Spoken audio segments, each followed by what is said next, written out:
अस्सलाम वालेकुम दोस्तों, आज की वीडियो में काफ़ी सारी नई और लेटेस्ट अपडेट्स मौजूद है। कवर करेंगे तुम अपडेट्स की तफसीलात के बारे में, लिहाजा हमारे इस वीडियो को पूरा एंड तक देखिए ताकि किसी भी किस्म की इंपॉर्टेंट डिटेल्स आपसे मिस ना हो। वीडियो में आगे बढ़ने से पहले हमारे चैनल को भी सब्सक्राइब करके बेल आइकन जरूर प्रेस कर लें ताकि इसी तरह के लेटेस्ट एंड फास्ट अपडेट्स आपको रोजाना रियल टाइम पर मिलती रहे। और जिन लोगों ने हमारे चैनल को सब्सक्राइब कर लिया है उन सबका तहे दिल से शुक्रिया। तो आइए जानते हैं आज की ताज़ा तरीन लेटेस्ट अपडेट्स के बारे में। हैदराबाद के पटानचेरू फैक्ट्री में धमाका, 15 अफराद हलाक, कई जख्मी, आईसीयू और वेंटिलेटर सपोर्ट पर। हलाक होने वालों की तादाद में इजाफे का अंदेशा।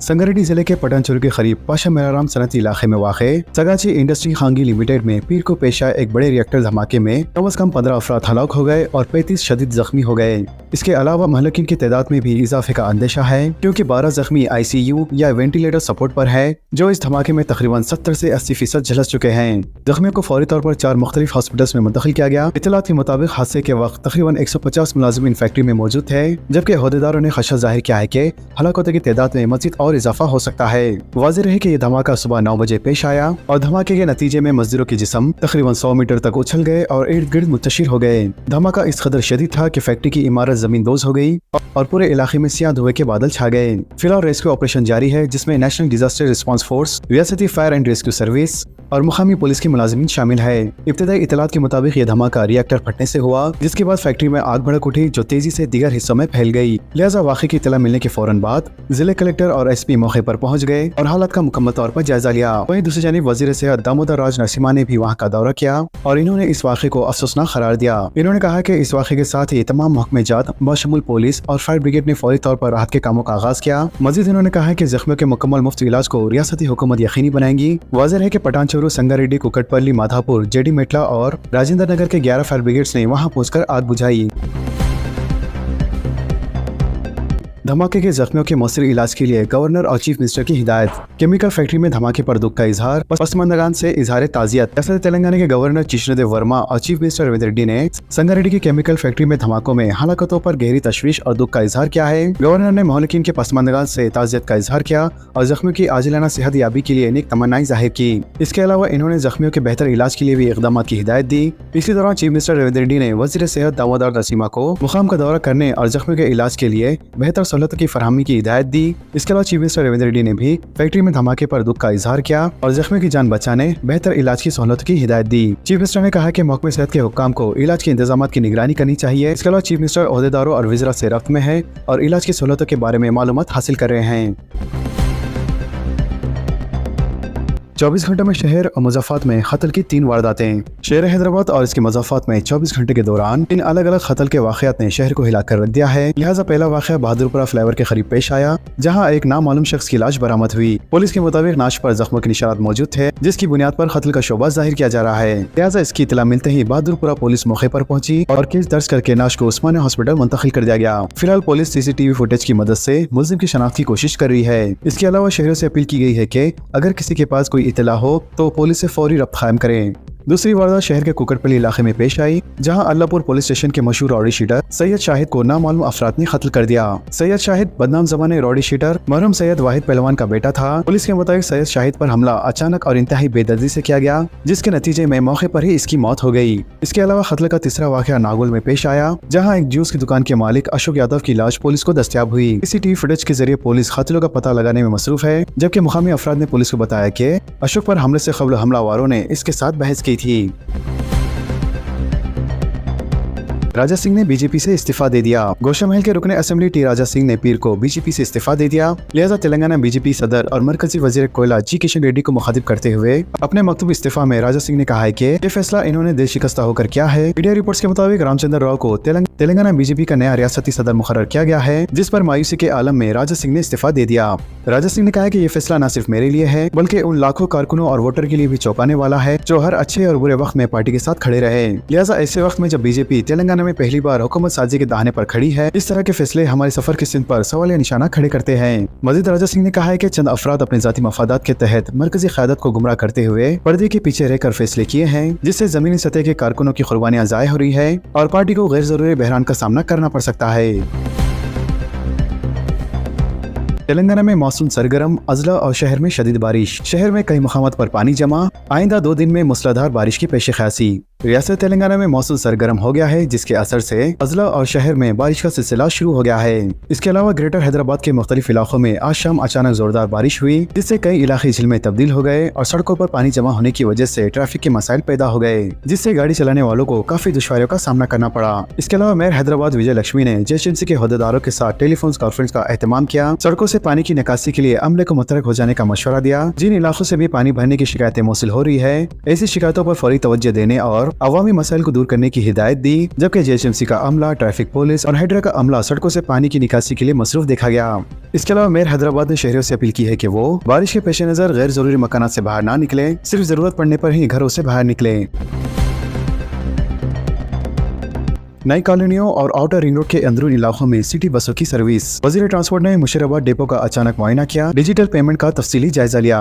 वजीर ट्रांसपोर्ट पुनः प्रभाकर ने शहर हैदराबाद की नई कॉलोनियों और आउटर रिंग रोड के अंदर के इलाकों में आरटीसी की सिटी बस सर्विस शुरू करने का ऐलान किया, जिसके जरिए शहर के मुजाफाती इलाकों के शहरियों को ट्रांसपोर्ट की सहूलत फराहम की जाएंगी। पुनः प्रभाकर ने आज हैदराबाद के मुशीराबाद बस डिपो का अचानक मुआयना किया और वहां असली टेक्नोलॉजी के जरिए आरटीसी में अमल होने वाले डिजिटल पेमेंट की कारकर्दगी का तफसीली जायजा लिया। इन्होंने अहदेदारों से डिजिटल पेमेंट्स, मुसाफिरीन की तफसीलात और हेड ऑफिस से मरबूत करने वाली टेक्नोलॉजी और दीगर उमूर पर तफसीली तबादले ख्याल किया। लिहाजा इस मौके पर आरटीसी के मैनेजिंग डायरेक्टर और दीगर आला अहदेदार भी मौजूद थे।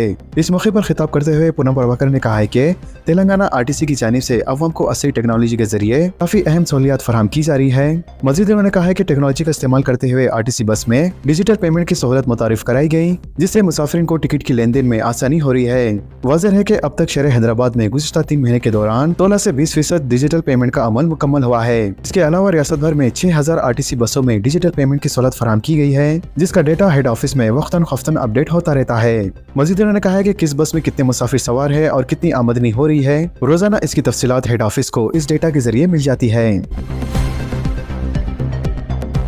ट्रेन तत्काल टिकट बुकिंग में आज से तब्दीली, आईआरसीटीसी से आधार को लिंक करना लाजमी। 1 जुलाई से रेलवे तत्काल टिकट का सिस्टम बदलने जा रहा है, लिहाजा अब 1 जुलाई से तत्काल टिकट बुकिंग की इजाजत सिर्फ इन्हीं आईआरसीटीसी अकाउंट होल्डर्स को मिलेंगी जो अपने अकाउंट में आधार नंबर से ऑथेंटिकेट करा चुके हैं। लिहाजा रेलवे इसकी मदद से तत्काल टिकट में फर्जी तरीकेकारों को रोकना चाहती है। लिहाजा रेलवे मुसाफिर को चाहिए कि वो अपने आईआरसीटीसी के अकाउंट को आधार नंबर से ऑथेंटिकेट करे, जबकि ये सर्विस बिल्कुल मुफ्त है और चंद मिनट में ही ये मुकम्मल हो जाती है। तेलंगाना में 3 महीने के राशन की सरबराही का अमल मुकम्मल। मरकज की हिदायत के मुताबिक तेलंगाना हुकूमत की जानिब से जून, जुलाई और अगस्त महीनों के लिए 3 महीने का राशन चावल एक साथ फराहम किया जा रहा था। लिहाजा ये अमल तकरीबन मुकम्मल हो चुका है और इतवार को ये मुहिम खत्म हो गई है। वाज़ेह है कि तेलंगाना हुकूमत ने अब तक 92% इस्तिफादा कुनवान को तकरीबन 5.5 लाख टन बारीक चावल तकसीम किया है। ताहम जिन अफराद ने अभी तक अपना राशन हासिल नहीं किया है, इनसे अपील की गई है कि वो अपने राशन कार्ड और आधार कार्ड के साथ करीबी राशन शॉप्स पर फौरी रुजू हो और अपना राशन का चावल हासिल करें। वाज़ेह है कि मरकजी हुकूमत ने मुल्क में बारिश और मुमकिन सैलाब के खतरात के पेश नजर 3 महीने का राशन एक साथ तकसीम करने का फैसला किया था। याद रहे कि नई पॉलिसी के मुताबिक हर शख्स को हर महीने 6 किलोग्राम के हिसाब से 18 किलो बारीक चावल फराहम किया जा रहा है, जबकि अगली राशन की तकसीम अब सितंबर के महीने में की जाएगी। ग्रेटर हैदराबाद में अनकरीब इंदिरा हाउसिंग स्कीम पर अमलावरी, श्रीनिवास रेड्डी का बयान। अराजी की निशानदेही के लिए अहदेदारों को हिदायत। रियासत में 1,23,000 मकानात तामीर के मुख्तलिफ मरहल में। रियासत तेलंगाना के वजीर हाउसिंग पी श्रीनिवास रेड्डी ने कहा है कि बेघर गरीब खानदानों को मकानात की फरहमी के सिलसिले में तेलंगाना रियासत मुल्क के लिए एक रोल मॉडल बन चुकी है। इन्होंने कहा है कि किसी भी रियासत में मकान की तामीर के लिए 5 लाख रुपए की इमदाद फराहम नहीं की जाती है, जबकि कांग्रेस हुकूमत ने तेलंगाना में इंदिरा हाउसिंग स्कीम के तहत 5 लाख रुपए तक की इमदाद फराहम करने का आगाज किया है। मजीद उन्होंने कहा कि मरकज की जानिब से मंजूरा मकानात को छोड़कर रियासती हुकूमत अपने तौर पर इस स्कीम के तहत मकानात मंजूर कर रही है और 4 महल में 5 लाख रुपए की माली मदद भी फराहम की जा रही है। चीफ मिनिस्टर रविंद्र रेड्डी ने मकानात की तामीर के लिए इमदाद के अलावा हर मकान के लिए मुफ्त रेत सरबराह करने की भी हिदायत दी है। वजीर हाउसिंग ने इस स्कीम पर अहदेदारों के साथ एक जायजा इजलास मुनअक्किद किया, जिसमें उन्होंने कहा है कि तेलंगाना को झोपड़ी से पाक रियासत में तब्दील किया जाएगा और हर गरीब के पास अपना मकान दस्तयाब रहेगा। लिहाजा इनकी हुकूमत ने हर बेघर खानदान को मकान अलॉट करने का फैसला किया है। जारी साल हर असेंबली हल्के में 3,500 मकानात मंजूर किए गए हैं और 22,500 करोड़ से जुमला 4.5 लाख मकानात तामीर किए जाएंगे। मजीद उन्होंने कहा कि रियासत में तकरीबन 3 लाख मकानात मंजूर किए गए हैं, जिनमें 1,23,000 मकानात तामीर के मुख्तलिफ मरहल में है। जिले कलेक्टर और अहदेदार इस स्कीम की राज निगरानी कर रहे हैं और इमदादी रकम इस्तेफादा कुनिंदगान के बैंक अकाउंट में जमा की जा रही है। वजीर हाउसिंग ने कहा है कि दही इलाकों में स्कीम पर कामयाब अमल आवरी के बाद शहरी इलाकों में भी तवज्जो दी जा रही है। फिलहाल मकानात की तामीर के लिए अराजत की निशानदही का काम जारी है और अन करीब शहरी इलाकों में मकानात की तामीर की हिकमत अमली तय की जाएंगी। ओहदेदारों को हिदायत दी है कि वो ग्रेटर हैदराबाद म्युनिसिपल कॉर्पोरेशन के अलावा वरंगल, महबूबनगर, निजामाबाद, करीमनगर और नलगुंडा के शहरी इलाकों में भी इस स्कीम पर अमलावरी के इक़दाम करें। उन्होंने कहा कि अराजी की निशानदही के बाद ही इस्तेफादा कुनिंदगान का इंतखाब किया जाएगा। जैसा कि आप लोग जानते हैं कि हुकूमत की जानिब से हर महीने की पहली तारीख को कुछ ऐसी नई तब्दीलियां लाहिक की जाती है जिसका डायरेक्ट असर आम इंसान की माली जिंदगी पर होता है। तो लिहाजा जुलाई के महीने में भी कुछ ऐसी अहम तब्दीलियां लाहिक की गई है जिसका असर आपकी रोजमर्रा की जिंदगी पर होने वाला है। तो दोस्तों, हर महीने की पहली तारीख को हुकूमत की जानिब से गैस सिलेंडर की कीमतों में तब्दीलियां लाहिक की जाती है। लिहाजा इस बार भी हुकूमत की जानिब से गैस सिलेंडर की कीमतों में तब्दीली लाहिक की गई है जो आज से यानी 1 जुलाई से पूरे मुल्क भर में नाफिज होंगी। इस नई तब्दीली के तहत 19 किलो वाले कमर्शियल गैस सिलेंडर की कीमत में 58 रुपए तक की कमी की गई है, जबकि 14 किलो वाले घरेलू गैस सिलेंडर की कीमत में किसी भी किस्म का इजाफा या कमी नहीं की गई है। जबकि आम सारिफिन को इस बात की उम्मीद थी कि 14 किलो वाले घरेलू गैस सिलेंडर की कीमत में हुकूमत की जानिब से कमी की जाएगी। फिलहाल इस महीने में 14 किलो वाले घरेलू गैस सिलेंडर की कीमत में कमी के आसार तो नजर नहीं आ रहे हैं, जबकि 19 किलो वाले कमर्शियल गैस सिलेंडर की कीमत में 58 रुपए की कमी करके हुकूमत ने कुछ हद तक आम सारिफिन को राहत देने का काम किया है। इसके अलावा 1 जुलाई से ही पैन कार्ड से मुतालिक पूरे मुल्क भर में कुछ नई तब्दीली लाहिक की जा रही है, जिसके तहत पैन कार्ड बनाने के लिए आधार कार्ड को लाजमी करार दिया जा रहा है। इसके अलावा अगर आपके पास पहले से पैन और आधार कार्ड मौजूद है तो दोनों को आपस में लिंक करना जरूरी होगा, जिसकी आखिरी तारीख हुकूमत की जानिब से 31 दिसंबर 2025 तक मुकर्रर की गई है।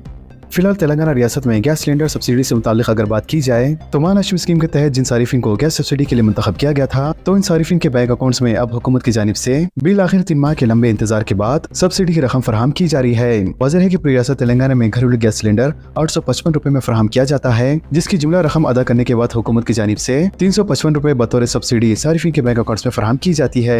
इस हिसाब से सिलेंडर की कीमत सिर्फ 500 रुपए ही रह जाती है, जो की महालक्ष्मी स्कीम के हिस्से के तौर पर कांग्रेस हुकूमत की जानिब से मुतारिफ कराई गई थी। तो लिहाजा कमेंट सेक्शन में आप लोग जरूर बताइए कि आपको गैस सिलेंडर की सब्सिडी मिली है या नहीं। तो दोस्तों, इन तमाम खबरों से मुतालिक आप सबकी भी क्या राय है नीचे कमेंट बॉक्स में जरूर जाहिर करें और इसी तरह के लेटेस्ट एंड फास्ट अपडेट्स के लिए हमारे चैनल के साथ जुड़े रहें। हमारे इस वीडियो को आपस में ज्यादा से ज्यादा शेयर करें और हमारे चैनल को सब्सक्राइब करके बेल आइकन प्रेस करना ना भूलें। तो मिलते हैं अगली वीडियो में काफी सारी नई अपडेट्स के साथ। जब तक के लिए अल्लाह हाफिज।